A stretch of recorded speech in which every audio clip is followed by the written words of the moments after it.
മുഖ്യമന്ത്രിക്കും സിപിഎമ്മിനുമെതിരെ രൂക്ഷ വിമർശനവുമായി കാന്തപുരം വിഭാഗം. സുന്നി സ്റ്റുഡൻസ് ഫെഡറേഷന്റെ റിസാല വാരികയിലാണ് വിമർശനം. പിണറായി വിജയൻ ആരുടെ PR ഏജൻസി എന്ന തലക്കെട്ടോടെയാണ് മുഖപ്രസംഗം പ്രസിദ്ധീകരിച്ചത്. സമസ്തയ്ക്ക് പിന്നാലെ സിപിഎമ്മിനെ കടന്നാക്രമിച്ച് കാന്തപുരം വിഭാഗവും മുഖ്യമന്ത്രിയെയും സിപിഎമ്മിനെയും വിമർശിച്ച് മുഖപ്രസംഗം എഴുതി. കാന്തപുരം വിഭാഗത്തിന്റെ വിദ്യാർത്ഥി സംഘടനയായ സുന്നി സ്റ്റുഡൻസ് ഫെഡറേഷന്റെ മുഖപത്രമായ റിസാല വാരികയുടെ എഡിറ്റോറിയലിലാണ് വിമർശനം. മുഖപ്രസംഗം പ്രസിദ്ധീകരിച്ചത് പിണറായി വിജയൻ ആരുടെ PR ഏജൻസി എന്ന തലക്കെട്ടോടെ.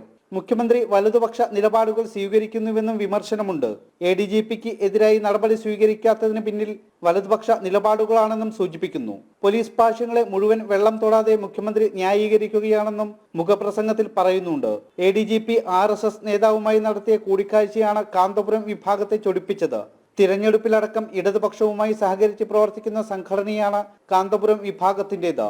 സമസ്തയുടെ മുഖപത്രമായ സുപ്രഭാതം ദിനപത്രത്തിലും മുഖ്യമന്ത്രിയെയും CPMനെതിരെയും മുഖപ്രസംഗം എഴുതിയിരുന്നു. ഇതിന് തൊട്ടു പിന്നാലെയാണ് കാന്തപുരം വിഭാഗവും എതിർപ്പുമായി രംഗത്തെത്തിയത്. ജനം, മലപ്പുറം.